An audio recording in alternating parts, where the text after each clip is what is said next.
What would happen when you start losing the war you thought you had almost won? You become desperate to turn the tables back on your opponents. 1944 had rolled in, and along with it came the last chapter of World War II. A harsh reality plagued the Third Reich. The once dominant Germany had now found itself on the unexpected defensive grounds. The skies over Europe were absolute chaos. Thousands of Allied bombers, including the B-29, B-17, and B-24, filled the skies every day and unleashed destruction of German factories and cities. And the new P-51 Mustang and the P-47 Thunderbolt proved to be deadly escorts. And that brought the Nazis on their knees. For the Luftwaffe, it was a nightmare. Their once dominant Bf-109s and Fw-190s were now outclassed and outnumbered.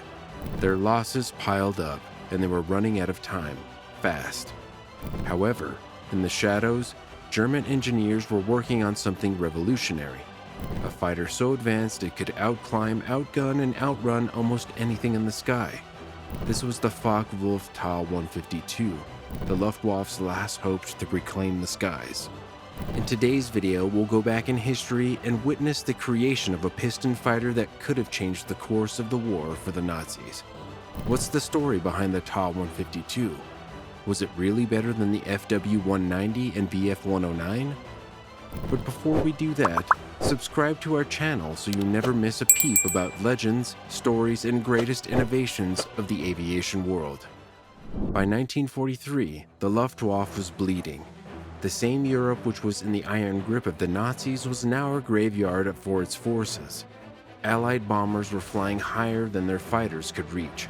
Massive machines like the B-17 Flying Fortress, Avro Lancaster, Spitfire, B-29 Superfortress, and P-38 Lightning flew at higher altitudes and wreaked havoc. And their escorts? The escorts were tearing apart any German plane that dared to intercept them. Now, it wasn't as if the German fighter planes were inefficient or less powerful. They fought great at medium and low altitudes. The only flaw was that none of the Luftwaffe fighters performed at 20,000 feet or above. And that was the height the Allied fighter liked to show some action. To make matters worse, whispers of Allied jets like the Gloucester Meteor and the P-80 Shooting Star added a layer of urgency. These jets promised to rewrite the rules of air combat. The Luftwaffe needed to do something about it quickly. Enter Kurt Tank. Kurt Tank was the mastermind behind the Focke Wulf Fw-190, which was one of the Luftwaffe's most successful fighters. But despite all the versatility, even the Fw-190 wasn't enough anymore. The Allies had the altitude advantage, and the Nazis needed an interceptor that could become the solution to this grave problem. So, the German Air Ministry requested proposals from Focke Wulf and Messerschmitt for a higher altitude fighter plane. Messerschmitt responded with a variant of Bf-109, while Focke Wulf proposed three variants. Their three variants were Fw-190B, Fw-190C, and Fw-190D. However, the Messerschmitt variant of the Fw-190B didn't perform that well at high altitudes, so the focus was entirely on the Fw-190C and the Fw-190D. The C variant had the Daimler-Benz 603 engine, and the D variant, on the other hand, had the Junkers Jumo 213 engine. Both of them showed great altitude climb in the initial testing, but the DB603 engine was notorious for multiple issues like engine failure, maintenance problems, and more. Tank preferred the C variant and had his heart set on developing this one into future combat fighters, and due to the issues with its engine, the Luftwaffe selected the D variant. Further developments and changes turned this D variant into the Ta-152H, the first of the Ta series. The prefix Ta was specifically requested by the German Air Ministry and was after Tank's name. Key changes in the Ta-152H were extended fuselage, wider vertical tail surfaces, lengthened nose, longer wingspan, and hydraulically controlled undercarriage and flaps.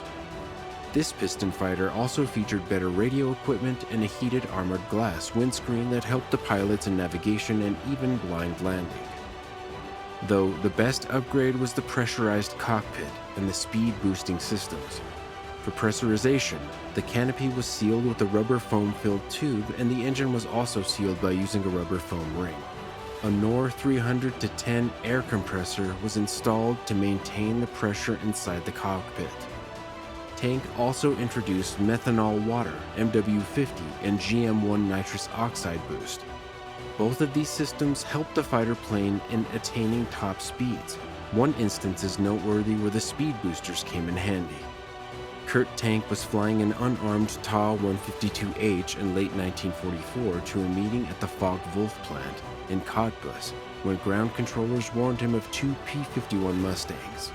The enemy aircraft appeared behind Tank, but he escaped by applying full power and engaging the MW50 boost until there were no more than 2 dots on the horizon. The Ta-152H was a machine designed for sheer firepower, and its core was a 30mm Mk-108 cannon mounted directly in the propeller hub, capable of obliterating enemy aircraft with just a few deadly shots. This weapon was supported by 2mm MG-151 to 20 cannons embedded in the wing roots. These cannons, synchronized to fire through the spinning propeller, added a layer of precision and efficiency to the Ta-152H's arsenal. It wasn't just an aircraft, it was a flying gun platform, capable of neutralizing threats in seconds. Then there was the Ta-152C, a variant crafted for a different purpose.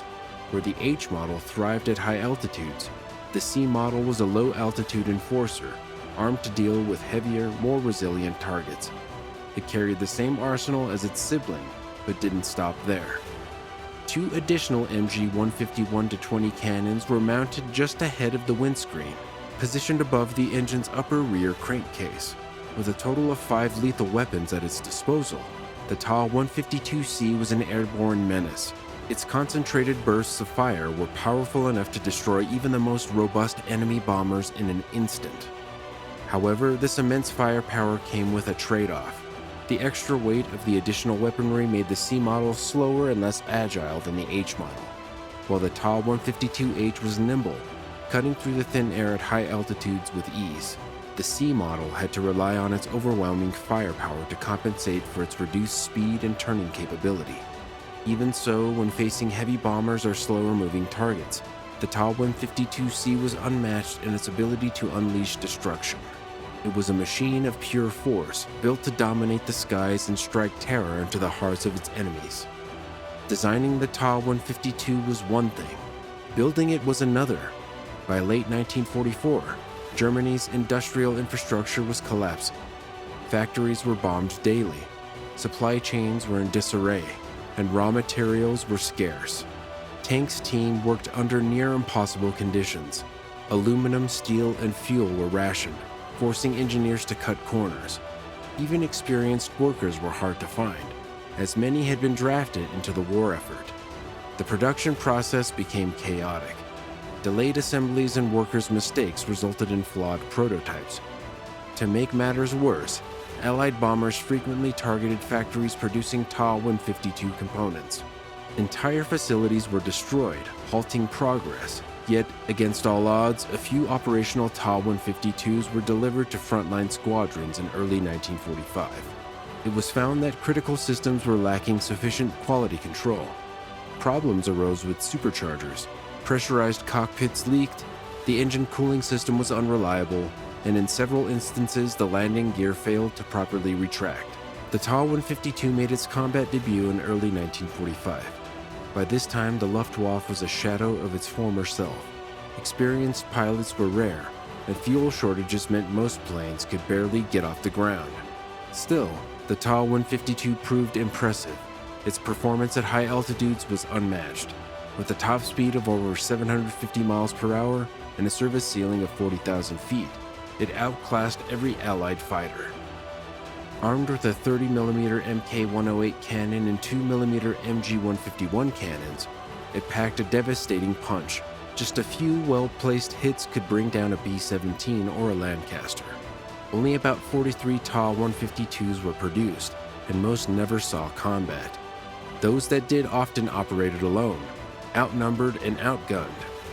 Pilots who flew the Ta-152 praised its speed and maneuverability, but they also recognized its limitations. lack of numbers, and the inexperience of many Luftwaffe pilots. On April 14, 1945, the Ta-152 saw one of its rare combat highlights. Oberfeldwebel Willy Reschke was piloting the sleek fighter when he engaged with two British Hawker Tempests at treetop level. In a heart-pounding dogfight, the Ta-152's agility outshone its foe and forced one Tempest into a fatal stall. Yet the cost of war remained evident as Reschke's comrade, Sepp Sattler, tragically crashed during the same battle. Missions were sporadic, primarily escorting aircraft during the final battles of Berlin. Pilots like Reschke and Walter Loos demonstrated its potential, claiming victories over Yakolev, Yak-9s, and other fighters. But the aircraft arrived too late. By the war's end, it had claimed only 7 confirmed victories, with 4 losses.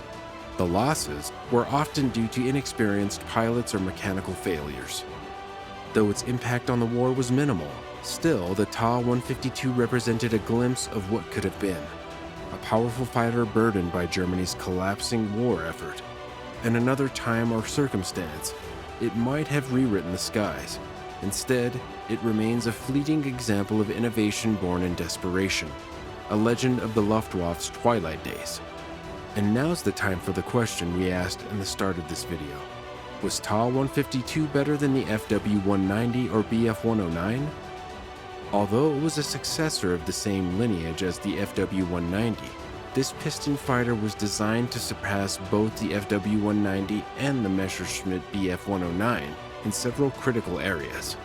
While it had superior potential on paper, its late introduction and limited production prevented it from achieving the legacy of its predecessors. Let's break it down.